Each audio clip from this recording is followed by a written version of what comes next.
भट्टराई नै भट्टराईको चाहिँ नि बहार छ यहाँ, त्यसमाथि आज नरेश भट्टराई थपिनु भएको छ। त्यसैले अर्को एउटा भट्टराईकै फन्दामा फस्नु छ। म उहाँहरूसँग एकदम आशीर्वाद लिन चाहन्छु। म एकदम आफूलाई भाग्यमानी। अच्छा लेकिन लन्डन को चिसोले समाउला अनि माया छौमी बसनु, अनि माया छौमी बसनु। अच्छा लेकिन हिउँदेखि म पनि रमाउला, अच्छा लेकिन हिउँदेखि म पनि रमाउला। मेरो लागि पनि यो पहिलोचोटि हो, यहीँ बसेर तपाईँहरूको पहिलोचोटि यो गीत हेर्दैछु। आशा गर्छु यहाँहरू सबैले मन पराइदिनु भयो होला। आशा गर्छु दर्शकहरूले यसलाई राम्रो होला। र विशेष यसका सङ्गीतकार सम्बोजित बास्कोटाजीलाई त धन्यवाद मैले दिनै पर्छ। र खुसी पनि लागेको छ किनकि मेरो पहिलो चलचित्र युगदेखि युगमा सङ्गीत उहाँले नै भरिदिनु भएको थियो र त्यो असाध्यै रुचाइएको थियो। र आज एउटा फेरि एउटा चलचित्र गर्दैछु र त्यो चलचित्रमा पनि सौभाग्यवश उहाँले नै सङ्गीत दिनुभएको छ। मेरो लागि सौभाग्य पनि हो र एक हिसाबले लकी चार्म पनि हो। त्यस कारण सम्बोजित भास्करजी धेरै धेरै धन्यवाद छ तपाईँलाई। तपाईँको नेपाली चलचित्रको कन्ट्रिब्युसनको लागि पनि धन्यवाद छ र सम्पूर्ण टिमलाई। अब निर्देशक दिवाकर भट्टराईजीलाई त अब उहाँसँग सहकार्य सुरुदेखि नै भयो। स्क्रिप्टमा हामी धेरै महिनौँ बसेर अनि उहाँ र मेरो चाहिँ नि अब सहकार्यमा चाहिँ चलचित्र गर्ने निधो पनि भयो। उहाँले असाध्यै मेहनत गर्नुभएको छ यो चलचित्रमा। योभन्दा अगाडि पनि मैले एउटा चलचित्र उहाँसँग गरेको थिएँ, तर अहिले चाहिँ नि उहाँले आफ्नो सम्पूर्ण लगाउनु भएको छ। आफ्नो यसमा लेखन पनि उहाँले नै गर्नुभएको छ र निर्देशन गर्नुभएको छ र असाध्यै मेहनतका साथ चाहिँ चलचित्र निर्माण गर्नुभएको छ। हृदयदेखि चलचित्र निर्माण गर्नुभएको छ र जुन सृजना हृदयदेखि बनाइन्छ त्यो चाहिँ नि मलाई लाग्छ कि हेर्ने दर्शक हृदयलाई नै गएर छुन्छ होला जस्तो लाग्छ मलाई। र राजी उहाँ नयाँ भए पनि तपाईँले देखिहाल्नुको डान्स, त्यो जुन उहाँले उफ्री तलमाथि गर्नुभयो त्यो डान्स, मैले सम्पूर्ण आफ्नो 35 वर्षको करियरमा चाहिँ तलमाथि गर्ने डान्स गर्न कहिले पनि सकिनँ। म त्यही हेर्दै थिएँ उहाँ उसबाट जुन उहाँले गर्नुभयो त्यो मैले चाहिँ आजको घडीसम्म पनि गरेको छैन। तपाईँले गरे थाहा पाएको भए मैले पनि प्रयास गर्थेँ तर मलाई थाहा भएन। र अन्यहरू पनि नायिका हुनुहुन्छ यहाँ। नीति शाहजीसँग चाहिँ नि मैले स्क्रिन सेयर गरेको छु। उषा खड्गेजी हुनुहुन्छ, सनिसा भट्टराईजी यहाँ हुनुहुन्छ। भट्टराई नै भट्टराईको चाहिँ नि बहार छ यहाँ, त्यसमाथि आज नरेश भट्टराई थपिनु भएको छ। त्यसैले अर्को एउटा भट्टराईकै फन्दामा फस्नु छ। अत्यन्तै खुसी लाग्यो। म आशा गर्छु कि दर्शकले चाहिँ यो सम्पूर्ण नरसिम्हा चलचित्रलाई नै एकदमै रुचाइदिनु हुनेछ। हामीले असाध्यै मेहनत गरेर यो चलचित्र बनाएका छौँ। दर्शकहरूको सामुन्ने चाहिँ नि पस्किने जमर्को गरेको छौँ यही जेठ 9 गते। यसका सम्पूर्ण निर्माता टिम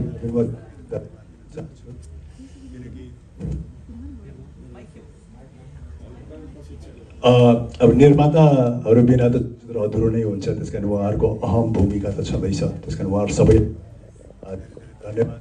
आशा गर्छु कि उहाँहरूलाई चाहिँ यो चलचित्रले राम्रो प्रतिफल दिनेछ। यहाँहरू सबैलाई नयाँ वर्षको शुभकामना। धन्यवाद।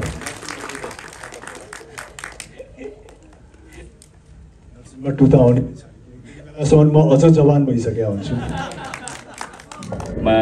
काम गर्न सक्नुहुन्छ भन्ने विश्वास राख्ने व्यक्ति। अब गर्न सकिनँ। तपाईँहरूले हेर्नुभयो होला। कस्तो लाग्यो गाना?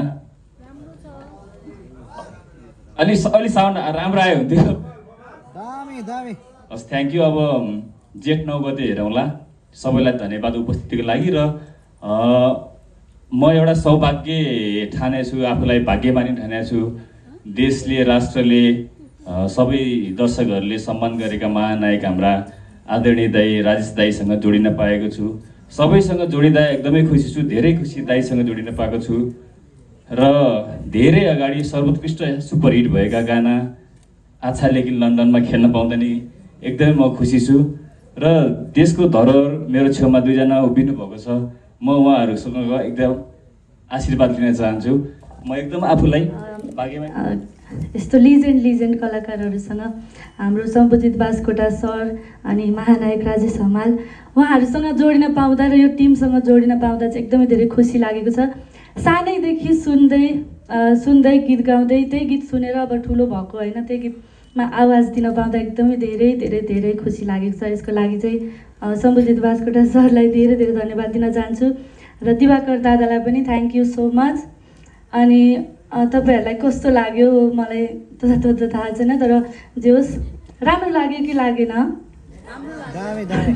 थ्याङ्क यू सो मच, एकदम धेरै खुसी लागेको छ मलाई। एकदम अघि त्यो भिडियो हेर्दाखेरि पनि म कस्तो भित्रबाटै इमोसनल भइरहेको थिएँ, कस्तो खुसी लाग्यो कि मुभीको गीत चाहिँ म यो प्रिमियरमा पनि फर्स्ट टाइम नै आएको होला सायद मैले गाएको गीतमा चाहिँ, र जे होस् धेरै नै खुसी लागेको छ। थ्याङ्क यू सो मच फेरि पनि। र यही जेठ 9 गते नरसिंह मुभी आउँदैछ, सबैजनाले साथ दिनु होला, सपोर्ट गरिदिनु होला। Thank you so much, thank you. कुरा पनि सकेर गाउनु त म पनि। नमस्कार सबैमा।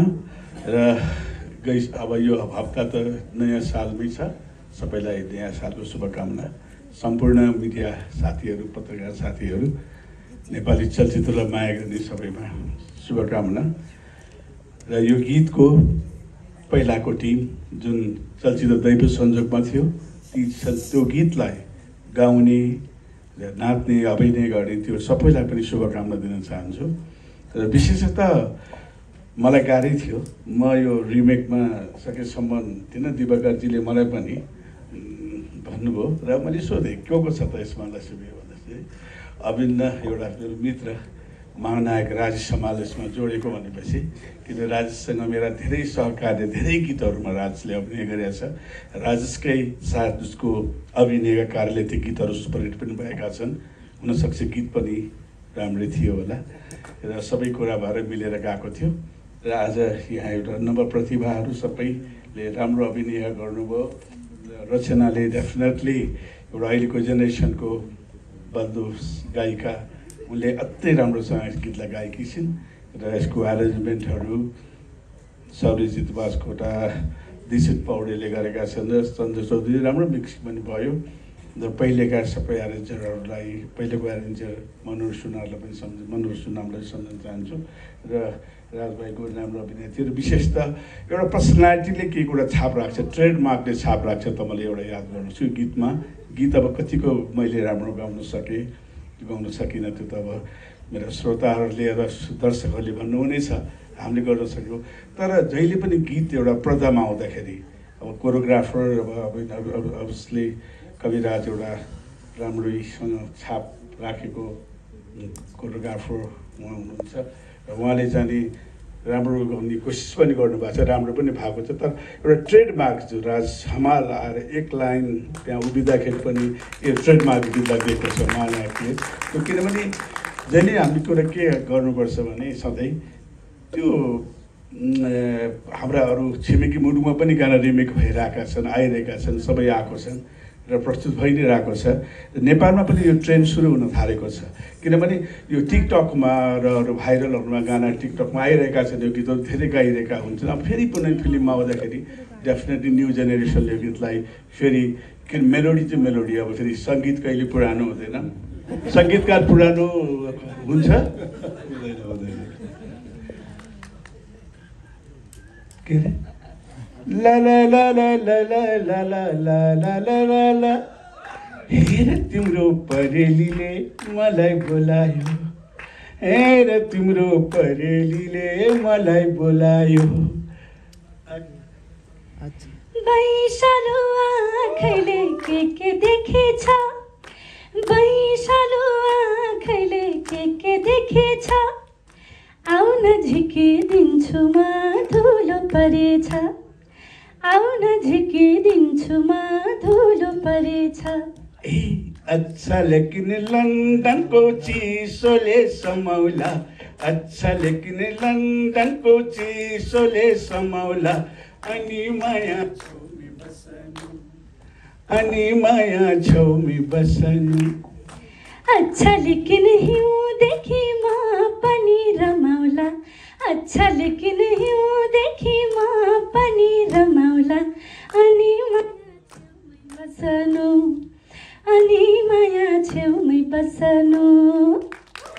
So much. धेरै धेरै धन्यवाद। गीत पक्कै आशा गर्छु गीत हजुरहरूलाई मन पर्यो होला र हामीहरूले हाम्रो फिल्म जेठको 9मा रिलिज हुन गइरहेको छ। यसरी नै हामीलाई सपोर्ट गरिदिनु होला, माया गरिदिनु होला। Thank you.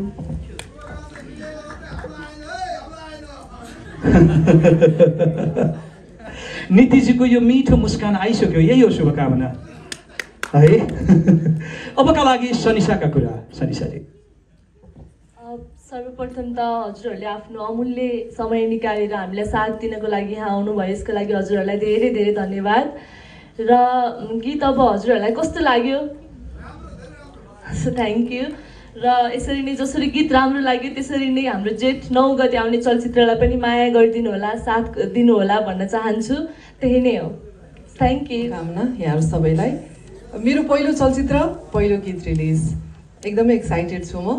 त्यो एक्साइटमेन्टमा 2 घन्टा त जाममै परेँ। 11:30मै निस्केको मान्छे झन् छिट्टो पुग्छु भनेर आत्तेर हो के हो, खै गाडी चलाउँदा चलाउँदै के हो 2 घन्टा लागिहाल्यो मलाई लोकन्थलीदेखि यहाँ आउन।